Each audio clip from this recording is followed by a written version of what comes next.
scientific evidence, or I look at the fact that we haven't been back since 1972, when I look at the fact that no humans except the Apollo astronauts have ever gone through the Van Allen radiation belt, the fact that no one's even done a flyby around the moon since then, it seems weird to me. When I look at the press conference and I see Buzz Aldrin and Neil Armstrong and Michael Collins nervous and weird and obviously, like, being deceptive after they came back, I go, what is that? I look at all that stuff. When I look at the video footage that Bart Siebel character, who's clearly out of his mind, for sure. And so is that Renee guy. So are a lot of those guys. But sometimes, occasionally, someone who's clearly out of their mind has a point. If you can sift through all their BS and look at all the crap that they say and run it through a filter, every now and then they'll say something, oh, well, this guy's wrong about almost everything, but is he wrong about that? Now, when I look at that video, and some of the video that Siebel has, of them faking the distance between the Earth and the Moon when they're shooting the Moon, or the Earth rather, through a circular window in the lunar module, and they have the windows blacked out. They're pretending that it's deep space. They're saying that they're 130,000 miles out, and then you see them pull the window curtains down, or the shade, whatever they have covering up with the windows, and you see that they're actually in near-Earth orbit. That makes me curious. When I look at the photographs and I see intersecting shadows, now I'm no photographic expert. I don't know anything about the moon really except stuff that I've read on the internet. I'm no scientist. But when I see intersecting shadows that seem to show some sort of a different light source or more than one light source, it looks odd to me. When I see that those crosshairs aren't over all the images, it looks cut and cropped to me. When I look at some of the photographs of the moon, I have this gigantic coffee table book, and it's all, a NASA book, and it's beautiful pictures of the moon and all these different photographs. Well, when I look at some of them, they look obviously fake. They look cut and cropped. And I'm not saying I know they are. I'm not saying I have any special information. But I'm an open-minded person, and when I look at it, I say, look, I know I sound like a retard. I know I sound like a crackpot. I know saying that, the Earth is hollow, there's dinosaurs inside of it, I'm sure. It's very similar to saying I don't think people landed on the moon. But you know what? I don't think people landed on the moon.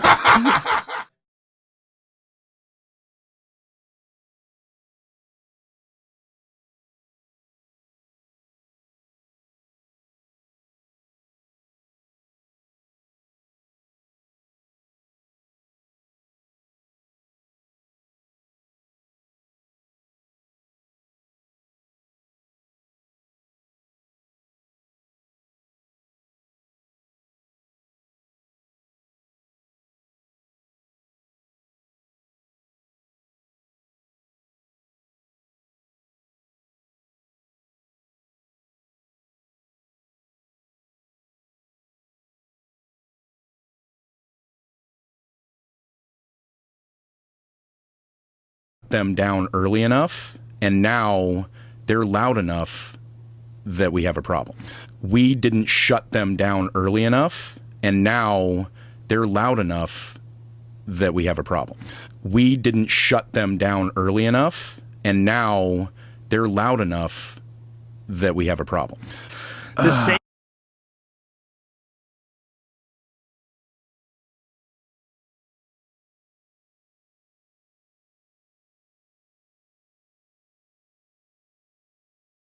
Liquid will boil off your body and out of it in space. It's just horrible shit.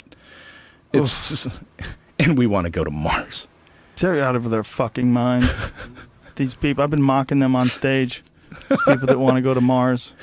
Like this, there's no reason for that. I mean, if Tony Stark, aka Elon Musk, can do it, he's gonna do it.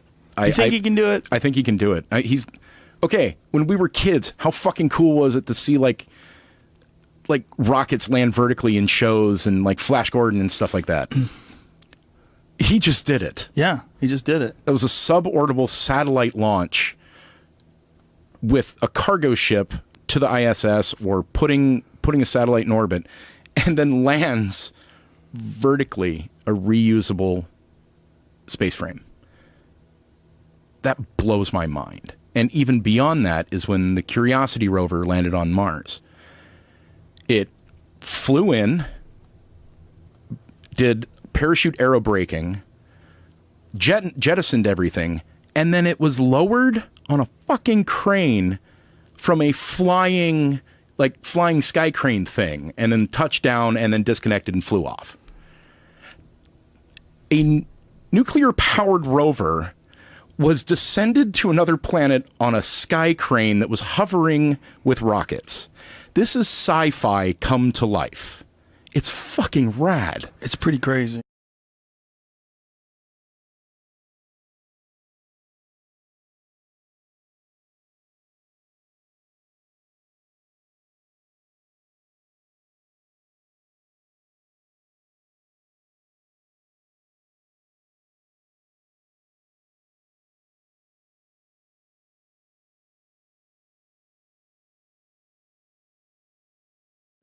Or send a fucking rocket to Mars.